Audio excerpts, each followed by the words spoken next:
Basically जब sociology emerge किया, जब सोशियोलॉजी आया मार्केट में, तो आया कैसे कि सोशियोलॉजी बेसिकली औद्योगिक क्रांति, फ्रेंच रिवॉल्यूशन और जो आपने पुनर्जागरण सुना होगा, 16वीं शताब्दी में पुनर्जागरण आया था। तो बेसिकली ये तीन घटनाएं जो यूरोप में घटी, पुनर्जागरण, औद्योगिक क्रांति और फ्रेंच रिवॉल्यूशन, तो इसके वजह से सोसाइटी में एकदम उलट पलट हो गया। बोलते थे एवरीथिंग वाज चेंज्ड। मतलब एक लाइन में समझिए तो एक विचारक हैं गिलेन एंड गिलेन, कहते हैं कि every institution and relationship was change because of this industrial French and renaissance. कोई दुनिया का ऐसा संबंध नहीं बचा था जो बदल नहीं गया था। पति पत्नी, भाई बहन, मित्र, सबका संबंध बदल गया था। ऑल इंस्टीट्यूशंस वर चेंज, ऑल रिलेशंस वर चेंज। और लगा कि यार एक ऐसा विषय होना चाहिए जो कि डे टू डे लाइफ में जो सोसाइटी में चलता है उसको एक्सप्लेन करे। And that necessity led to the emergence of sociology. आवश्यकता आविष्कार की जननी है। तो बेसिकली जो बड़े बड़े सोसाइटी में चेंजेस हो रहे थे उसको कोई एक्सप्लेन नहीं कर पा रहा था, चाहे उस समय के फिलॉसफी या हिस्ट्री, यही सब सब्जेक्ट थे। तो बड़े बड़े जो सोसाइटी में चेंजेस हो रहे थे उसको एक्सप्लेन करने के लिए एक विषय की जरूरत हुई और फिर सोशियोलॉजी आया। सोशियोलॉजी जब शुरू में इमर्ज किया ना, तो सोशियोलॉजी का जो लाइन था वो जैसा इसने बोला, अब इसने एक पॉजिटिविस्ट वर्ड यूज किया और पॉजिटिविस्ट को आगे इसने एक्सप्लेन नहीं किया। तो इमाइल दुर्खीम जैसे कुछ विचारक थे, इनसे पहले भी 3-4 थे, Saint Simon, Auguste Comte, Herbert Spencer, जो आप वीडियो देखेंगे तो सुनाई पड़ेगा। ये लोग चाहते थे कि सोशियोलॉजी जो विषय है ना, शुरुआत में जो सोशियोलॉजी का डेवलपमेंट हुआ ना, सुनिए आप दोनों, शुरुआत में जब सोशियोलॉजी का डेवलपमेंट हुआ तो ये लोग चाहते थे, आपने इंजीनियरिंग करा है, आपने क्या किया ग्रेजुएशन में, तो उसको आर्ट्स बोलते हैं ना, उसको साइंस बोलते हैं। तो सोशियोलॉजी का जो डेवलपमेंट हुआ शुरुआत में, तो ये जो समाजशास्त्री थे ना, वो चाहते थे कि एक साइंस सब्जेक्ट के रूप में डेवलप हो। जैसे आर्ट्स है ना, फिलॉसफी है, हिस्ट्री है, ज्योग्राफी है, तो वो इस सब्जेक्ट को आर्ट्स नहीं बनाना चाहते थे, इसको साइंस बनाना चाहते थे। और आप बताइएगा कि क्या साइंस किसी भी ऐसे विषय का अध्ययन करता है, विषय वस्तु का, जिसको हम देख या दिखा नहीं सकते या महसूस नहीं कर सकते? साइंस मानता है कि जिसको हम अपनी 5 इंद्रियों से महसूस नहीं कर सकते वो चीज होती ही नहीं है। यही है ना?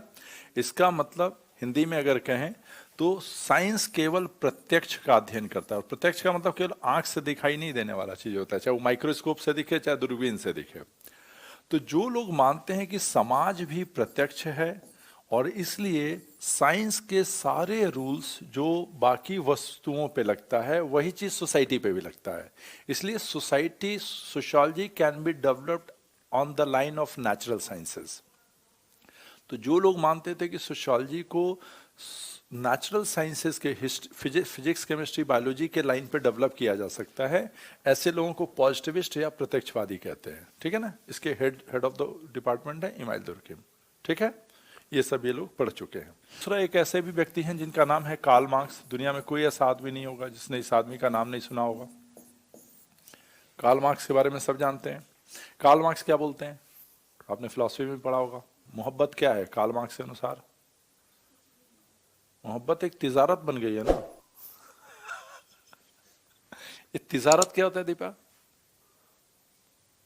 ये गाना तो सुना होगा तुमने, तुम्हारे पापा सुनते थे, उनके साथ भी ऐसे हादसे हो चुके हैं। तो ये मोहब्बत जो तिजारत बन गई है, व्हाट इज तिजारत? फिर सोचे भी हमने तिजारत क्या था? सौदा। मोहब्बत अब तिजारत बन गई है। मोहब्बत क्या हो गया है? लेन देन का मामला है। गिफ्ट दिए वैलेंटाइन डे को तो आई लव यू, नहीं तो चला हाउ देता। तो पहले मोहब्बत का मतलब सब कुछ छोड़ देना, वो सब नहीं है। अब ये बिजनेस है, इट्स लाइक अ बिजनेस। तिजारत इज अ बिजनेस। मार्क्स कहता है कि दुनिया में जितने भी संबंध होते हैं वो क्या होते हैं? संघर्ष पर आधारित होते हैं, कन्फ्लिक्ट बेस्ड होता है। और क्यों होता है ये कन्फ्लिक्ट? डोमिनेंस और दूसरा एक्सप्लॉयटेशन। दुनिया में जितने भी संबंध बने हैं, चाहे वो पति पत्नी हो, बॉयफ्रेंड गर्लफ्रेंड हो, बाप बेटा हो, माँ, जो भी सोच सकते हो, उसमें एक व्यक्ति दूसरे व्यक्ति पे डोमिनेट करने की कोशिश करता है। और वो डोमिनेट क्यों करने की कोशिश करता है? क्योंकि वो उसका शोषण करना चाहता है। तो दुनिया में जितने भी संबंध होते हैं उसमें एक दूसरे पे डोमिनेट करने की कोशिश करते हैं, और डोमिनेट क्यों करना चाहते हैं? Because they want to exploit you. ये एक पैरेलल नैरेटिव चल रहा था सोशियोलॉजी में, जिसको हम कन्फ्लिक्टिस्ट कहते हैं, ठीक है। तो एक कहता था कि दुनिया में सोसाइटी के हर रिलेशनशिप को डोमिनेंस और एक्सप्लॉइटेशन से एक्सप्लेन करता था, और एक हर चीज को साइंस से। जब भी एक वर्ड आएगा सोशियोलॉजी में प्रत्यक्ष बात, तो ये समझिए कि कुछ साइंस की बात करेगा, फिजिक्स केमिस्ट्री बायोलॉजी की बात करेगा। ये दो नैरेटिव ऑलरेडी चल रहा था सोशियोलॉजी में, स्पेशली ये बहुत डोमिनेंटली चल रहा था। एंड देन के मैक्स वेबर, इन दोनों के बीच में आया मैक्स वेबर। यही कल आप रहते तो और एक्सप्लेन किया होता। तो मैक्स वेबर कहता है कि यार सोशियोलॉजी को साइंस कैसे बना सकते हैं? सोशियोलॉजी में साइंस बनने की पोटेंशियल ही नहीं है। जैसे फिलॉसफी को, हिस्ट्री को, इकोनॉमिक्स को हम साइंस बना ही नहीं सकते, क्योंकि इन सब्जेक्ट में साइंस बनने का पोटेंशियल नहीं है। अब क्यों नहीं है? फिलॉसफी में साइंस बनने का पोटेंशियल क्यों नहीं है? क्योंकि साइंस को ना हर चीज का यूनिवर्सल थ्योरी देना पड़ता है। यूनिवर्सल, आप साइंस कभी भी देखिएगा टाइम और स्पेस के अकॉर्डिंगली थ्योरी नहीं देता। वो 2 और 2 हर जगह 4 ही होगा। एक पे 0 लगा दीजिएगा तो दुनिया में कहीं भी जाइए वो 10 ही होगा। तो सूरज हमेशा पूर्व में ही उगेगा, और 365 दिन का ही दिन होगा, रात होगा, यही होगा। साइंस को अगर आप साइंस बनने की कोशिश करेंगे तो सबसे पहले आप पर उत्तरदायित्व है कि आपको यूनिवर्सल थ्योरी देना पड़ेगा। अब सोसाइटी की कोई यूनिवर्सल थ्योरी हो सकती है? शादी का यूनिवर्सल थ्योरी दीजिए तो शादी चलेगा कि नहीं चलेगा? दे सकते हो किसी का? कोई भी सोशल फेनोमेना का कोई यूनिवर्सल थ्योरी आप दे सकते हैं? सोचो, इसका तो हो सकता है शायद। तो सोशियोलॉजी कोई भी थ्योरी यूनिवर्सल नहीं दे सकता। तो पॉजिटिविज्म वाज रिजेक्टेड, और मैक्स वेबर ने कहा कि developing sociology on the line of natural sciences was a blunder. आप जबरदस्ती एक सुसाइड का, अभी लोग पढ़ चुका है, सुसाइड का यूनिवर्सल थ्योरी, रिलीजन का universal theory, division of labour का यूनिवर्सल थ्योरी, जबरदस्ती मतलब सोसाइटी का यूनिवर्सल थ्योरी देने की कोशिश कर रहे थे। वेबर कहता है ये ब्लंडर है, और साथ में इनकी भी आलोचना कहता है यार क्या शिट है ये कि हर चीज में कन्फ्लिक्ट है।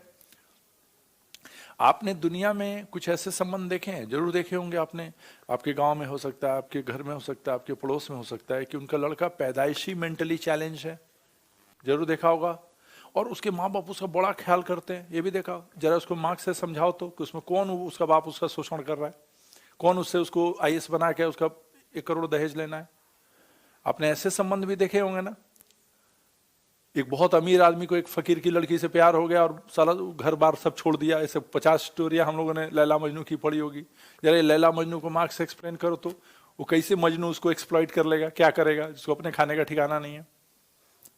ऐसा देखा होगा ना। सुदामा ने को कैसे कृष्ण ने एक्सप्लॉइट कर लिया, जरा बताना। तो ऐसा नहीं होता कि दुनिया के सारे संबंध में बस केवल संघर्ष है, डोमिनेंस है एंड एक्सप्लॉइटेशन। ये तो एक पक्षीय है ना। प्यार, मोहब्बत, एक दूसरे का केयर करना, इस सब की दुनिया में कोई जगह नहीं है, ठीक है ना। तो इसका मतलब कि ये भी एक पक्षीय एक्सप्लेनेशन दे रहा है।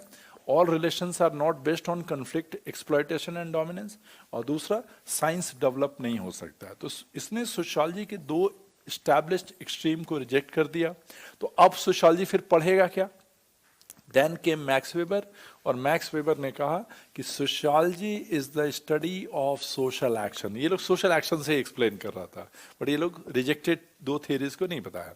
बोला कि साइंस नहीं बनना है, हमें वो लड़ाई झगड़े नहीं। हम सोशियोलॉजी के लिए एक नई सब्जेक्ट मैटर देते हैं कि sociology is the study of social action. समाजशास्त्र सामाजिक क्रियाओं का अध्ययन है। और एक लाइन में समझिए, बाकी तो आपको नोट्स में और वीडियो में देखेगा ही। सामाजिक क्रिया का मतलब है जो चीज आप किसी दूसरे व्यक्ति को दिमाग में रख के करते हो वो सब सोशल एक्शन है। जैसे इस समय आप मेरे वजह से आए हो, हम आपकी वजह से आए हैं, ये सोशल एक्शन है, ठीक है। आपको भूख लगती है, आपने खाना बना के खा लिया, सोशल एक्शन नहीं है क्योंकि इसमें दूसरा व्यक्ति नहीं है। लेकिन कोई आने वाला है, आपने खाना बनाया, इट्स अ सोशल एक्शन। कोई भी क्रिया जो दूसरे व्यक्ति को